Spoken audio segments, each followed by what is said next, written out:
questions. Nearly an hour's worth of question time at the end of these 4 speakers. Instant, you want some chocolate too, Robert? No? I just wanted to ask whether the presentations are going to be on the website or something like that. That was top secret. That was spirited out of China yesterday. Zero emissions. I'm not sure, but that's a great question, and I'm sure the conference organiser, Mr. Outwater's nodding. Is it? Yeah, the sessions are being videoed, and we may be able to make presentations available subject to For a small fee. Yeah, that's it. That's it. Well done. Zero emissions, huh? What a day that'll be. I lived on the corner of Pitt and Park Street in Sydney. People used to go jogging. And I was like, I couldn't even stand on the side of the road. Great work, and good to see the Chinese leading, eh? So yes, that Q&A for our 4 speakers will be at the end of the session, nearly an hour for questions. So without further ado, drivers and inhibitors, please welcome Roy Unny from the Electric Vehicle Council to the stage to do his presentation.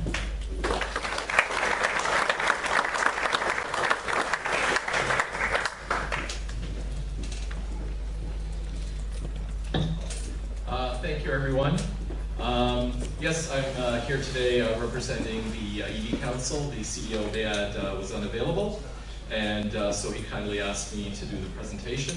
We actually have a board member of the EV Council here, but he'll be speaking later. He's hiding in the background, but Christian Handberg's here. So if you want to talk to somebody on the board, I'm sure Christian will answer any of your questions. So my normal day job is I work for ChargePoint, and we have got a display booth out there. And nice to see everyone having the ChargePoint lanyards on. But anyway, this is an interesting group, and it's not common around the world to have an organization such as the EV Council. And we'll start by looking at all the members that are part of the EV Council. And it's actually a necessity here in this country, and I'm really happy that all the parties got together and put some money in to actually create this council, which has basically membership from the whole cross-section of everybody in industry involved in electric vehicles. You've got all the energy companies represented, you've got all the vehicle manufacturers, you've got infrastructure providers, you actually have consumer organizations that are providing services such as AEVA.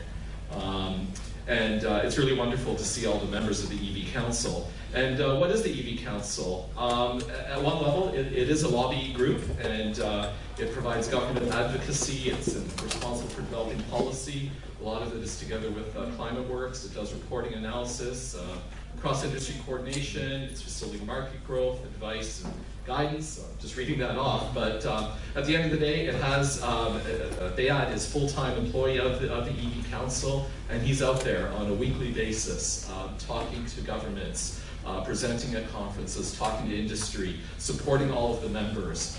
And it's really good to see that this has really taken off. But what is the EV Council doing? Well, first let's talk a little bit about the global market. And a couple of these slides maybe overlap with what was presented earlier. And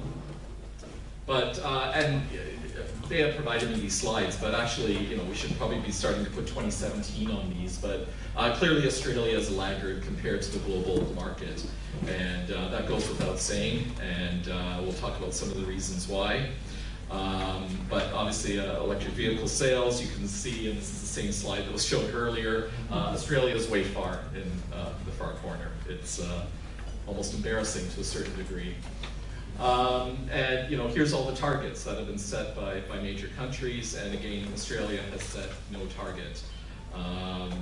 New Zealand, actually that's an incorrect target there for New Zealand. They've actually set a high target, and I am of the opinion that New Zealand will probably have more electric vehicles probably within 6 months than Australia has. And there you go. So there you go. And so Australia is definitely a laggard.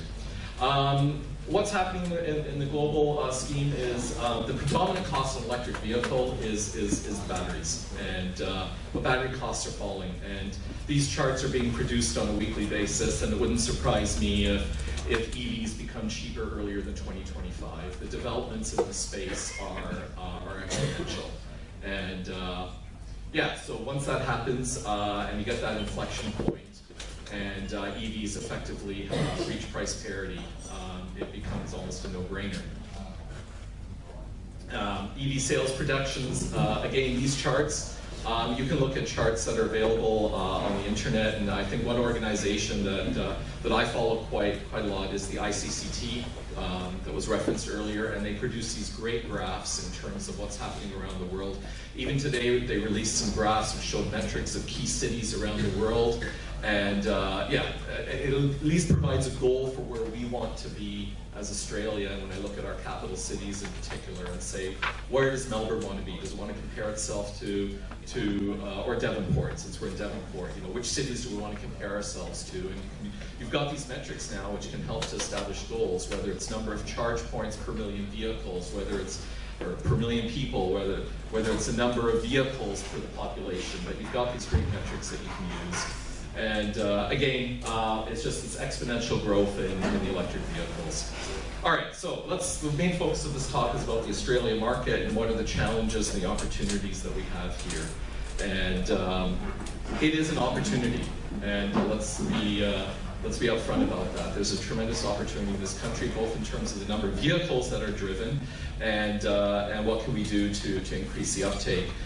Recently, they have actually put an opinion piece in the Australian, which I encourage everyone to read, where he talked about is a must for Australia to get EV dependency from an energy point of view. It will allow us to become energy independent and avoid oil imports, etc., and actually promote our energy industry. So it's a great opinion piece, and I encourage everybody to read that. So look, the EV Council, together with ClimateWorks, has done a number of studies, and this is one from Western Australia. And this is purely from an emissions point of view, and there's no numbers on here, but this was the study where they showed that the total tons of emission of carbon and what percentage was provided by private fleet or what by business, and it actually showed that business has a significant contribution to tons of emission.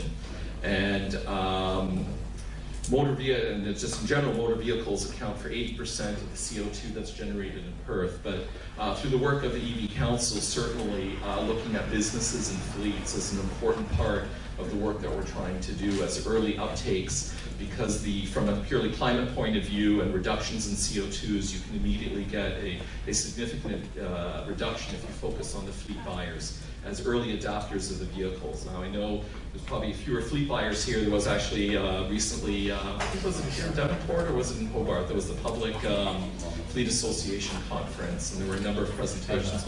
It was in Hobart. And I know AEVA was here presenting on that, and a couple of the OEM vehicle suppliers were there as well. So there's a heavy push on the fleet buyers out there to be the early adopters. So what are the barriers to electric vehicle uptake in Australia? Same slide was shown earlier: cost and availability, recharging concerns, and to be honest, consumer awareness. I live in this industry now, and to me it's just commonplace to always be looking for charging points, etc. But when I actually talk to somebody who's never even had an EV or doesn't know the first thing about it, there actually is a lack of awareness. And I know we're talking to the community that knows all about it, but there actually is a significant community out there that electric vehicles, they don't read the news every day about electric vehicles, and to them it doesn't even exist. So there's a lot of work that we need to do on the consumer awareness side. Together with ClimateWorks, EV Council produced some analysis of cost and model availability. And one of the clear conclusions out of this was that there needs to be a greater focus on sub $60,000 electric vehicles in the market. And that would be a major, it's kind of obvious, but on the one hand, that is a major driver to increase the number of vehicles that are being sold. What's happening now is the number of vehicles. We're having in Australia a lot of availability of the greater than $100,000 vehicles, but there's a significant lack of availability of the vehicles in this range, and that's having a significant impact on the ability of the electric vehicle uptake. The good news is, through the vehicle OEMs, the vehicles are coming into the country, but it's not as rapid as I suspect this audience would like, or as rapid as, let's say, New Zealand has done. If you read the news, even today, Mercedes-Benz had an announcement that 2019 is when they're bringing their vehicles. But there is still a focus on the higher end vehicles. So obviously there's a lot of drive that needs to be done at our end collectively to work towards bringing sub $60,000 vehicles into the country. Part of it is also driven by policy, which we'll talk about in a second. Look, I'm in the charging space, and there's lots of talk about charging, and it's not all about regular plug-in charging. There's lots of developments in the broader space, and the EV Council is supporting all of that. Whether it's the uptake of electric buses, and for those that aren't involved, there are electric buses running around the country. Sydney Airport has just launched its electric buses. Adelaide is working with an electric bus driverless company, Navia.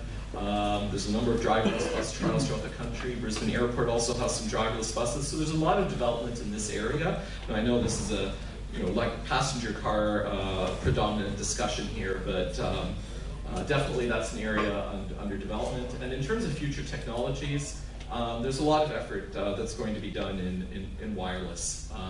And these are developments that are happening in the background. But ultimately, right now, it's about how can we charge our vehicles. And there's a lot of perception issues out there. So this is some of the analysis that the Electric Vehicle Council did about charging infrastructure.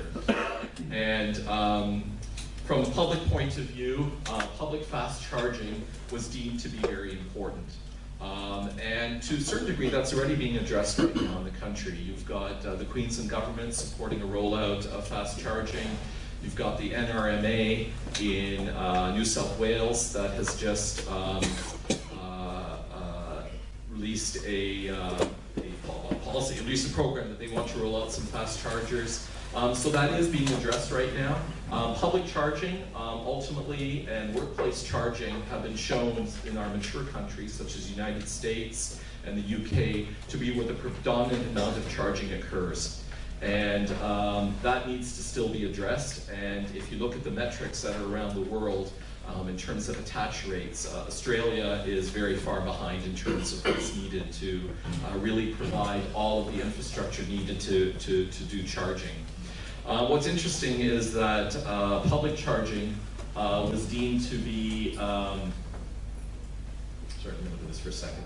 Home charging, the usage perception was deemed to be, 65% of people said home charging was important, and actually the metrics around the world show that 60% of your charging does occur at home. What we have here in Australia, though, is no policies that support future home construction, and to me it's one of the areas that I'm advocating about making new build EV ready. So it's about creating that market in 10 years. Whether it's new residential body corporates, etc., whether it's home construction, the concept of making it EV ready isn't yet in there in planning policies and the building codes and the electrical codes. And this will take a while to get there, but you can imagine how simple it would be if every new house construction in the garage had a spare breaker already sat there, a dedicated 32 amp breaker for future EV charging. Right now, it's prohibitive for anybody who wants to put a home charger right now, because it's not just buying a home charger, it's paying for the electrician to come in and wire it up. Before you know it, you spend over $2,000, and to a lot of people, that's not worth it.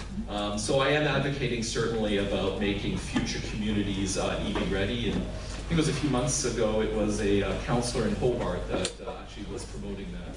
I don't know if you remember that, Paul, but so we're starting to see some politicians start to get into that area, but really what we have to do is get to the Australian Standards Councils and the associations that write the planning codes, etc., to really start putting some effort in that, and we will be caught. And we are seeing some developers right now come to, let's say, infrastructure providers such as ChargePoint and say, look, we want to put in EV charge points. But many of them are just doing this out of their own sustainability goals, etc. There's no overarching planning requirement that's asking for that. So certainly I'm working with Bayad and trying to say, hey, let's make this for that EV business that will be there in 10 years. Let's make it EV ready. This is probably, let's say, the most important side of what is the EV Council doing today, other than being out there and Bayad being invited to talk to everybody, and what are some of our policies that we're supporting as the EV Council. Clearly we need to get to critical mass. We are, as the graph showed earlier, not a critical mass. And the statistics that we've done as the EV Council is that there's a shortfall right now of 16,000 cars that we need to get to critical mass, of which fleet sales would represent at least 45% of that. So we're putting a lot of effort into getting the fleet sales to allow us as a quick way to get to critical mass in this country. And then there's also policy incentives, which are very important. Clearly there's some work that needs to be done at the federal government level, that goes without saying. We're looking at various options that would allow effectively the cost of the EV ownership to be lower, whether it's dealing with fringe benefit tax, stamp duty, registrations, and it's a whole suite of policies. There's not one policy in particular which is going to win over another, but the lack of federal government policies in any one of these areas is rather striking, to be honest. I think some of the statistics show that I think Australia is it's one of the only countries which actually has no federal policies that support EV uptake. So, but again, it's everybody has to work together. It's not just the federal government, it's the states, it's the local councils, you know, there is an EV business out there. You have the vehicle manufacturers selling cars. You have charging stations being put in, and why are people doing that? Look, they're doing it out of their own decisions, their own business decisions. They're making decisions based on what they see as sustainability goals. They think it's the right business decision. So the fact that that's happening right now, you can imagine what would happen with just a little bit more government incentives and all of the councils, the states, and the federal government working together. So clearly we know that something can happen. And then clearly on the regulation side, we're looking at standards, accreditation, and vehicle emission standards. And this one's been a bit of a struggle with the federal government in terms of what, you know, fleet emission standards should be set, et cetera, and how can they be achieved. But we're still trying to work on this, but at least on the federal government side, I think there are more concerns right now on the NEG program, et cetera. But that we are doing work in the background on that. And that's it. So that's the standard presentation from the EV Council, and I'll be pleased to hopefully be able to answer your questions at the end.